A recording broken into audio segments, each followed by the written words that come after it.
नमस्कार, India news देख रहे हैं आप। मैं हूं आपके साथ वर्षा शर्मा। दिल्ली दंगों के बाद जैसे जैसे शांति बहाल हो रही है, दंगाइयों के चेहरों से नकाब हटता जा रहा है। दिल्ली दंगों की कई साजिशों से हमने पर्दा हटाया। हमने आपको ताहिर के घर की छत से मिले पेट्रोल बम, गुलेल, पत्थर, उन सभी की तस्वीरों को दिखाया जिसका सीधा कनेक्शन दिल्ली दंगों से था। ताहिर की घर की छत से तेजाब भी मिला था, लेकिन तेजाब की बिक्री तो बैन है, फिर तेजाब पहुंचा कैसे? इंडिया न्यूज आज दिल्ली दंगे की इसी तेजाबी साजिश का खुलासा करेगा। देखिए ऑपरेशन गंगाजल।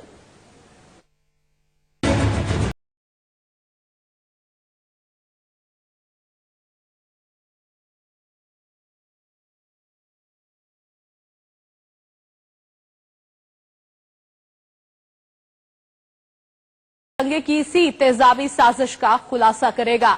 देखिए ऑपरेशन गंगाजल।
जहां से ये एसिड फैक्ट्री मिली है, वहीं से चंद कदम दूरी पर ताहिर हुसैन का घर है। फैक्ट्री के बाहर दीपक बैंड का बोर्ड है और फैक्ट्री के अंदर बनाया जाता था मौत का सामान। जी हां, दिल्ली हिंसा में तेजाबी साजिश का जैसे जैसे खुलासा हो रहा है, वैसे वैसे नए किरदार भी सामने आते जा रहे हैं। ऐसा ये किरदार है फिरोज दुकान के अंदर तेजाब बनाता था, लेकिन उसने दुकान के बाहर दीपक बैंड का बोर्ड लगा रखा था। शंका है कि इसी फैक्ट्री के तेजाब दिल्ली के दंगों में इस्तेमाल किए गए थे। आखिर क्या है सच? क्या सच में दिल्ली दंगों में इसी तेजाब का इस्तेमाल हुआ था? हमारी इस रिपोर्ट में आप देखिए। दिल्ली हिंसा से जुड़े एक एक कनेक्शन की पड़ताल हम कर रहे हैं और इसी कड़ी में अब हम पहुंचे हैं दिल्ली के शिव विहार इलाके में। ये वो इलाका है जहां पर हिंसा के दौरान काफी ज्यादा नुकसान हुआ और यहां पर हम लोग इसीलिए आए हैं क्योंकि लोगों का शक है कि यहां पर जो ये तेजाब फैक्ट्री आप देख रहे हैं, इसी फैक्ट्री के तेजाब का इस्तेमाल हिंसा के दौरान भी किया गया होगा। ये शिव विहार इलाके के अंदर ही एक तेजाब फैक्ट्री है और यहां पर आप तमाम कंटेनर्स रखे हुए देख रहे हैं। ये एक बहुत बड़ा कंटेनर है जो अमूमन आपने देखा होगा, जो बड़े ट्रक्स होते हैं उनके ऊपर लोडेड ये रहता है और इसमें अमूमन पेट्रोल, डीजल, एसिड या फिर कोई और खतरनाक या ज्वलनशील केमिकल ले जाने का काम किया जाता है। ये कंटेनर यहां पर रखा हुआ है। इसके अलावा आप काफी सारे ये नीले रंग के कंटेनर देख रहे होंगे, इनमें तेजाब या फिर दूसरे जो एसिड होते हैं उनको यहां पर रखा जाता था या फिर अलग अलग जगहों पर सप्लाई जब की जाती थी तो इनका इस्तेमाल किया जाता था। बताया जाता है कि यहां पर सल्फ्यूरिक एसिड और जो एकदम सबसे अच्छे ग्रेड का केमिकल होता है वो यहां पर बनाया जाता था, जिसको बाजार में आप आसानी से खरीद नहीं सकते। बाजार में उसका बेचना खुले में बैन है। लेकिन आप यहां पर देखिए कितने सारे कंटेनर्स रखे हुए हैं। पुलिस का यहां पर यह कहना है कि जिस शख्स की ये फैक्ट्री है उसका नाम फिरोज है और उसके पास बकायदा ये फैक्ट्री चलाने का लाइसेंस था। लेकिन कंटेनर्स की संख्या आप देखिए, उसके बाद आपको तमाम चीजें और भी हम बताएंगे। पहले आप तस्वीरें देख लीजिए। ये बड़े बड़े नीले रंग के ड्रम्स आप जो देख रहे हैं ये भी यहां पर हैं, इनमें भी केमिकल्स ही रखा जाता होगा। अब आप नीचे काले रंग के जो कंटेनर्स रखे हुए हैं इनको देखिए, इनकी संख्या भी काफी ज्यादा है और इसी तरह से कई सारे कंटेनर्स हमारे सामने यहां पर रखे हुए हैं। इसी तरीके से यहां पर जो कंटेनर्स के कैप होते हैं वो भी आपके सामने है। तो तस्वीरें सब कुछ अपने आप बयां कर रही हैं। ये तस्वीरें भी आप देखिए ऊपर की तरफ, अगर आपको दिखाना चाहें तो ये तस्वीरें, यहां पर खाली कंटेनर ऊपर रखे हुए हैं और ऐसे ही जगह जगह आपको कंटेनर ही कंटेनर नजर आएंगे। अब आप नजर फिराइए दाहिने हाथ की तरफ, ठीक मेरे इस तरफ, यहां पर बड़ी बड़ी जो पानी की टंकियां हमारी छतों पर रखी होती हैं वो रखी हुई हैं। इनमें पानी है या फिर कोई केमिकल ये हम बता नहीं सकते हैं, लेकिन इन टंकियों पर गंगा जल लिखा हुआ है। ये बात तो कह सकते हैं कि गंगा जल तो इसमें नहीं ही होगा, लेकिन इस फैक्ट्री में इन तमाम चीजों का इस्तेमाल किया जाता था और यहां पर एसिड बनाने का काम किया जाता था, एसिड को स्टोर करने का काम किया जाता था। और आप अभी भी हल्का हल्का धुआं उठता हुआ देख रहे होंगे, शायद मेरे कैमरे में वो आ पाए, अगर कैमरे में नहीं आ पाया, लेकिन मैं देख पा रहा हूं, उसको समझ पा रहा हूं। एक हल्की हल्की स्मेल, एक हल्की हल्की जो बदबू होती है वो यहां पर महसूस हम कर पा रहे हैं। वो शायद किसी केमिकल की होगी या तेजाब की वो बदबू हो सकती है, लेकिन हल्की हल्की अभी भी यहां पर धुएं की एक परत हमें नजर आ रही है। अब बात करते हैं जिस शख्स की ये फैक्ट्री है। फिरोज नाम का वो शख्स बताया गया है जिसकी ये फैक्ट्री है। यमुना विहार में वो रहा करता है, लेकिन अभी वो कहां है ये किसी को नहीं पता। पुलिस कहती है कि इस फैक्ट्री का बाकायदा लाइसेंस था, लेकिन रिहायशी इलाके में ये फैक्ट्री चल रही थी और ऐसे में जो सवाल हैं वो खड़े होते हैं कि आखिरकार क्या कोई इसके लिए नियमावली नहीं है, क्या इसके लिए कोई नॉर्म्स नहीं बनाए गए थे कि रिहायशी इलाके में इतने खतरनाक केमिकल की फैक्ट्री चल रही थी।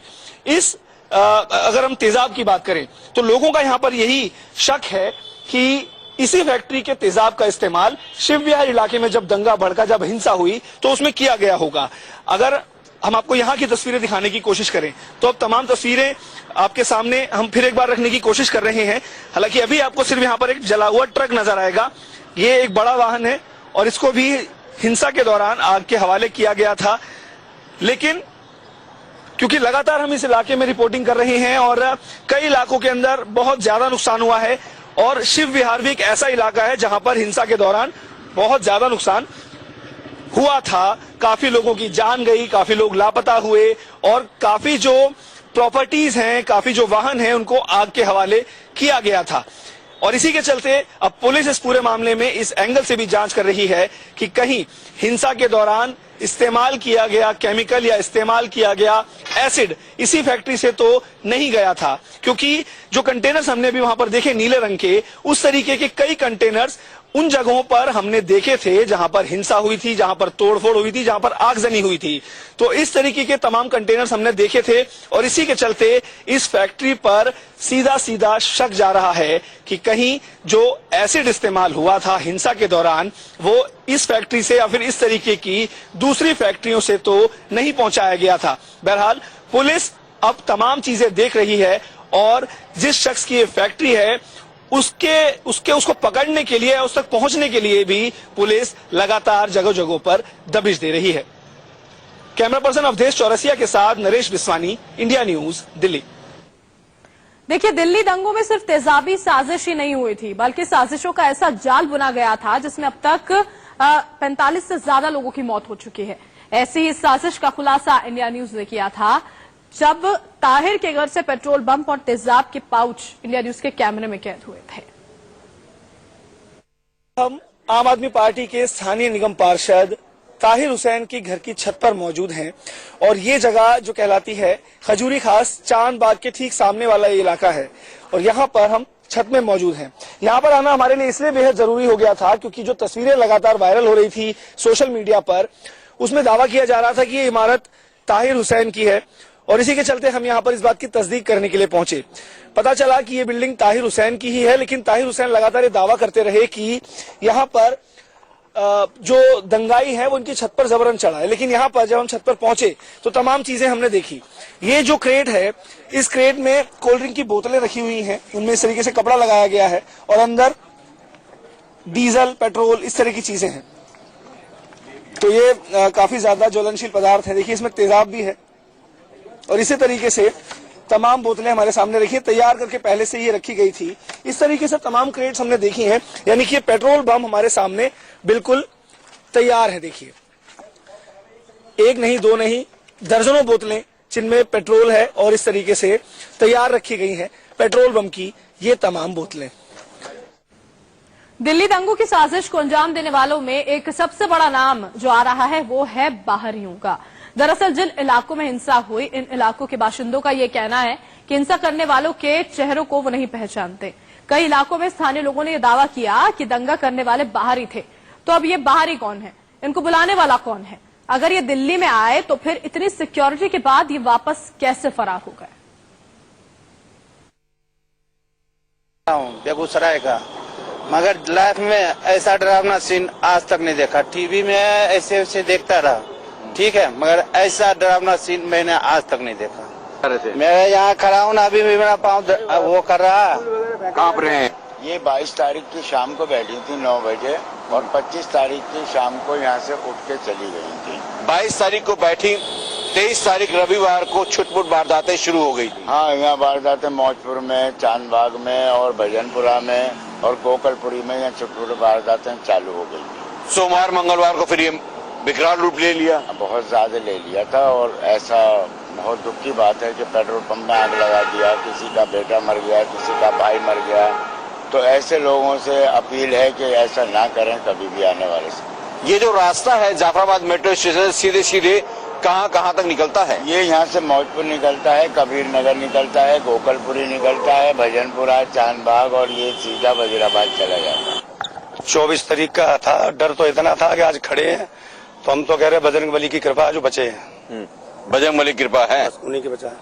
चलिए बजरंगबली की कृपा से बच गए, लेकिन अब नाले में देखें अभी भी तो जो इंसान आए थे बचाने के लिए वो इंसानी रूप में बंदर, भालू और रीछ थे। वो बजरंगबली ने सेना भेजी है। दिल्ली दंगों के बाद जिंदगी पटरी पर तो लौटने लगी है, लेकिन लाशों का मिलना अब भी जारी है। गोकुलपुरी इलाके के नाले से एक और लाश बरामद हुई। लाश जो थी वो बेहद सड़ी गली हालत में थी। अभी तक उसकी पहचान तक नहीं हो पाई है। अब ये लाश किसकी है, क्या लाशों का बाहरियों से कोई कनेक्शन है, इसी सवाल का जवाब तलाशने निकले हमारे संवाददाता नरेश बिस्वानी। क्या लगातार बढ़ती जा रही है। मौत का आंकड़ा 45 को भी पार कर चुका है। अभी हम तस्वीरों में आपको एक नाला दिखा रहे हैं। दरअसल ये नाला गोकलपुरी मेट्रो स्टेशन के ठीक पास है और फिर आगे जब ये नाला पड़ता है तो इसके आगे कुछ पड़ाव पड़ते हैं। एक पड़ाव शिव विहार का है और दूसरा पड़ाव चांदबाग का है। उसके बाद ये नाला जमुना में मिल जाता है। दरअसल ये नाला दिखाने के पीछे कारण यही है कि इस नाले से भी कई लोगों के शव अब तक बरामद किए जा चुके हैं। ये संख्या और भी बढ़ सकती है। कल इस नाले से 2 शव निकाले गए और इसी तरीके से लगातार जो दिन बीते हैं दंगों के, समय समय पर यहां से 1-2 शव लगातार निकाले जाते रहे हैं। अब तक आधा दर्जन के आसपास शव निकाले जा चुके हैं नालों में से। और इसी के चलते ये कहना गलत नहीं होगा कि ये नाला कई लोगों के लिए कब्रगाह साबित हुआ, क्योंकि जब दंगाइयों की भीड़ सड़कों पर घूम रही थी, उनके सामने जो भी आता था उसको बुरी तरीके से अपना शिकार बनाते थे और फिर उसके शव को नाले में फेंक दिया करते थे। ऐसे कई मामले हमारे सामने आए थे और अंकित शर्मा जो कि इंटेलिजेंस ब्यूरो के अधिकारी थे, उनका शव भी नाले में से ही पुलिस को बरामद हुआ था। और अब पुलिस जगह जगह ऐसे ही जा रही है। उन्हें जैसे भी कोई कॉल मिलती है तुरंत कार्रवाई करते हुए नाले की बकायदा तलाशी ली जाती है और अगर कोई शव होता है तो उसे बाहर निकालकर पोस्टमार्टम के लिए भेज दिया जाता है। मतलब साफ है कि दंगाइयों ने कई लोगों को ऐसे ही अपना शिकार बनाया और उनके शव को नाले में फेंक दिया था। दिल्ली हिंसा के किरदार शाहरुख की गिरफ्तारी हो चुकी है, लेकिन कई किरदार अभी भी पुलिस की गिरफ्त से बाहर हैं। इनमें सोशल मीडिया के जरिए जनता को भड़काने वाली एक महिला भी शामिल है। सवाल यह है कि 23 फरवरी से अब तक इन लोगों की गिरफ्तारी आखिर हो क्यों नहीं पाई।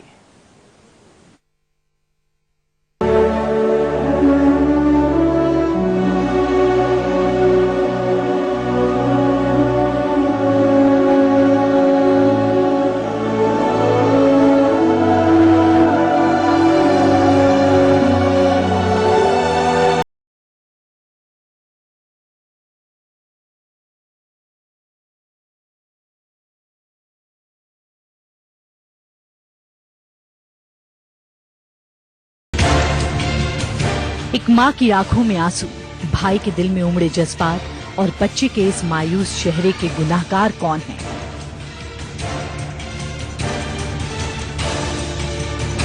इस सवाल का कोई मुकम्मल जवाब फिलहाल किसी के पास नहीं है। कोई इस सिस्टम को गुनाहगार बता रहा है, तो कोई हालात को, तो कोई बरसों से दिलों में बोई जा रही नफरत को। ये तमाम सवाल अपनी जगह हैं, लेकिन चंद चेहरे हैं, चंद किरदार हैं जो दिल्ली की हिंसा के बड़े खलनायक के तौर पर उभरे हैं और फिलहाल दिल्ली पुलिस से आंख मिचौली का खेल खेल रहे हैं।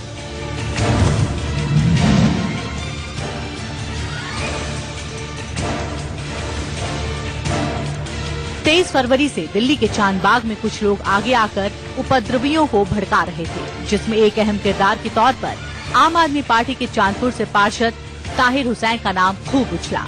एक वीडियो सामने आया जिसमें ताहिर अपने 4 मंजिला इमारत की छत पर हाथ में डंडा लिए और उपद्रवियों को भड़काते हुए नजर आए। हालांकि ताहिर ने अपने बचाव में एक और वीडियो 23 फरवरी से दिल्ली के चांदबाग में कुछ लोग आगे आकर उपद्रवियों को भड़का रहे थे, जिसमें एक अहम किरदार के तौर पर आम आदमी पार्टी के चांदपुर से पार्षद ताहिर हुसैन का नाम खूब उछला। एक वीडियो सामने आया जिसमें ताहिर अपने 4 मंजिला इमारत की छत पर हाथ में डंडा लिए और उपद्रवियों को भड़काते हुए नजर आए। हालांकि ताहिर ने अपने बचाव में एक और वीडियो जारी किया और खुद को फंसाने की बात कही। भी हुआ है, बहुत गलत हुआ है, मैं इससे बहुत दुखी हूँ, मुझे बड़ी तकलीफ है। आप यकीन जानिए, मैं एक सच्चा अच्छा भारतीय मुसलमान हूँ और मैं हमेशा से हिंदू मुस्लिम भाईचारे के लिए काम करता रहा हूँ, आगे भी करता रहूंगा। मेरे बारे में जो भी अफवाह चलाई जा रही है, जो भी गलत फहमी चलाई जा रही है, वो सरासर गलत है। मैं जिंदगी में कभी भी किसी को नुकसान नहीं पहुँचा सकता। लेकिन हिंसा की जांच आगे बढ़ी और ताहिर हुसैन के घर पर मीडिया के कैमरे पहुंचे तो तस्वीरें कुछ और ही बयां कर रही थी। ताहिर के घर की छत पर मौजूद पेट्रोल बम, तेजाब, गुलेल और पत्थर ने उनकी मुसीबतें बढ़ा दी। ताहिर हुसैन पर आईबी कांस्टेबल अंकित शर्मा के घर वालों ने हत्या का भी आरोप लगाया। इस बीच आम आदमी पार्टी ने ताहिर को पार्टी से निलंबित कर दिया, लेकिन हिंसा के एक हफ्ते बाद भी पुलिस की गिरफ्त से ताहिर बाहर है। दिल्ली में हुई हिंसात्मक घटनाओं के लिए जहां कोर्ट ने बीजेपी नेता कपिल मिश्रा, परवेश वर्मा और कई नेताओं के बयान पर कोर्ट ने सख्त नाराजगी जाहिर कर एफआईआर दर्ज करने के निर्देश दिए, तो वहीं रागनी तिवारी के एक वायरल वीडियो को लेकर ही बवाल मचा हुआ है। सोशल मीडिया पर वायरल इस वीडियो में वो मौजपुर और जफराबाद में प्रदर्शन पर बैठे लोगों को हटाने के साथ ही हिंदुओं को भड़काने वाले नारे लगा रही है। क्या कर रहे हैं? क्या दीदी शाहीन बाग के समर्थन में और विरोध में? रागनी तिवारी का ये वीडियो 23 और 24 फरवरी का बताया जा रहा है। हालांकि रागनी तिवारी की दलील है कि उन्होंने जो कुछ कहा उसका मकसद दिल्ली में हिंसा भड़काना नहीं, बल्कि लोगों को सच से रूबरू करवाना था। उत्तरी पूर्वी दिल्ली के कई इलाकों में भड़की हिंसा के दौरान गोली बम से ज्यादा घातक गुलेल साबित हुए और कई घरों की छत के ऊपर बड़ी बड़ी गुलेल बनी हुई मिली और ये कोई आम गुलेल नहीं थी। मुस्तफाबाद में छतों पर सबसे ज्यादा गुलेलों की बरामदगी हुई। इन्हीं गुलेलों के जरिए 24 और 25 फरवरी को दंगों में तबाही मचाई गई थी। अभी भी पुलिस के हाथ गुलेल बनाने वाले उस गुनाहगार की गिरफ्तार तक नहीं पहुंच पाए हैं। दिल्ली हिंसा के ये महज चंद किरदार हैं, कई और चेहरे हैं जिनसे पर्दा उठना बाकी है। दिल्ली पुलिस ने अब तक 160 से ज्यादा एफआईआर दर्ज किया है। करीब 900 लोगों को हिरासत में लेकर पूछताछ की जा रही है। 45 से ज्यादा मौतों के गुनाहगार हैं और इसी दिल्ली में आजाद घूम रहे हैं। सवाल इन्हीं गुनाहगारों की आजादी का है कि ये कब गिरफ्तार होंगे और कब इन्हें सजा मिलेगी। ये एक बड़ा सवाल है। Bureau report, India news. ये 3 अहम गुनहगार जिनकी तलाश यहां पर लगातार की जा रही है। शाहरुख तो पुलिस की गिरफ्त में आ गया है, लेकिन साथ ही साथ ताहिर हुसैन और वो महिला रागिनी अब भी पुलिस की गिरफ्त से बाहर है। आंकड़ा जो मृतकों का है वो लगातार बढ़ता जा रहा है। उसके बाद अब लोग लगातार पुलिस से ये उम्मीद कर रहे हैं कि जल्द से जल्द बाकी इन 2 गुनहगारों की भी गिरफ्तारी हो, ताकि जो तमाम पेच हैं वो यहां पर खुल के सामने आ सके।